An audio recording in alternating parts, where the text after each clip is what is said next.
Okay, everybody. I wanted to make a quick video explaining how to make a worm bin.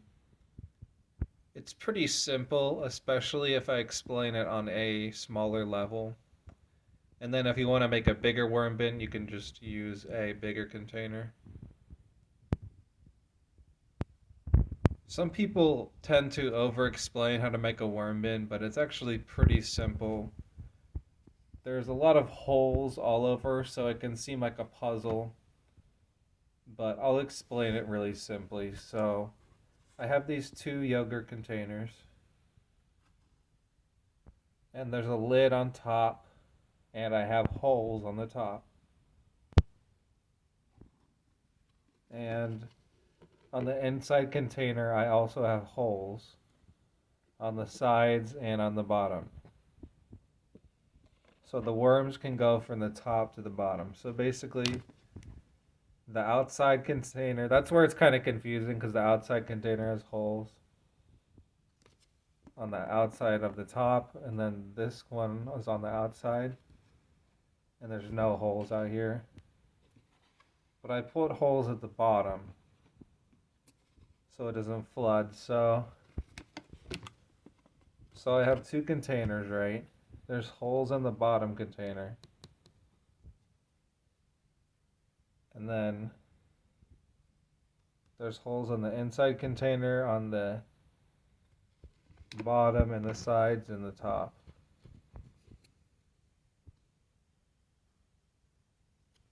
So how it works is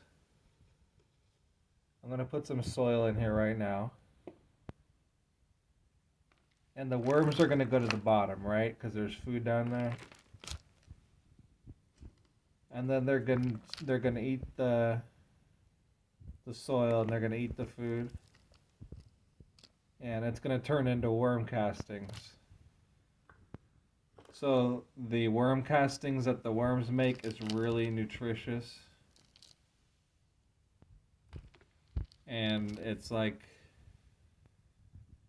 they sell it at the stores. So if you buy compost, you can buy worm castings, or you can make it just like you can make your own compost. And I'm not going to go into like the value of worm castings, but it's really good for the soil. So I put some soil in there, right? And then I'm going to put the worms into this one just so I don't like crush them or anything. So I can just like crush this down a little bit, not too much. So see how I have holes at the bottom of this inner container?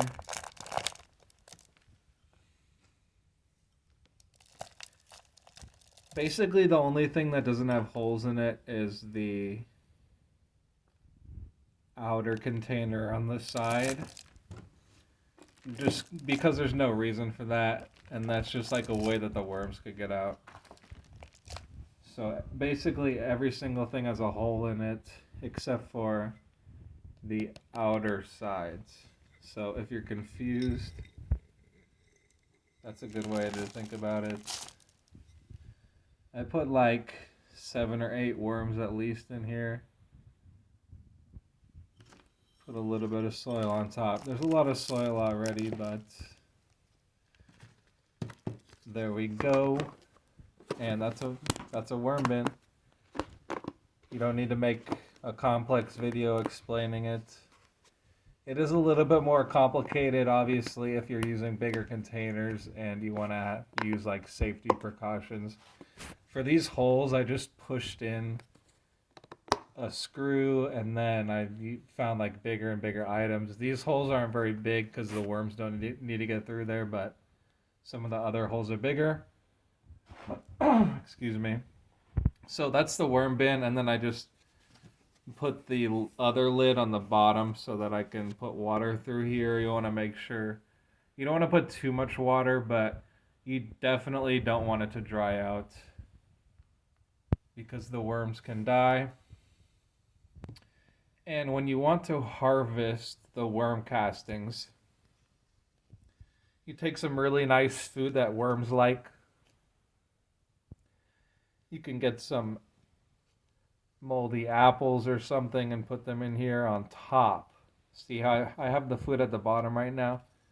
So you put it at the top, or put some cardboard in there, something that the worms really like. And then when you pull it out, voila, you'll have your worm castings and you can put it right into the garden. So there you go, and you can pour out the liquid worm castings into a container too. And that's how you make a worm bin.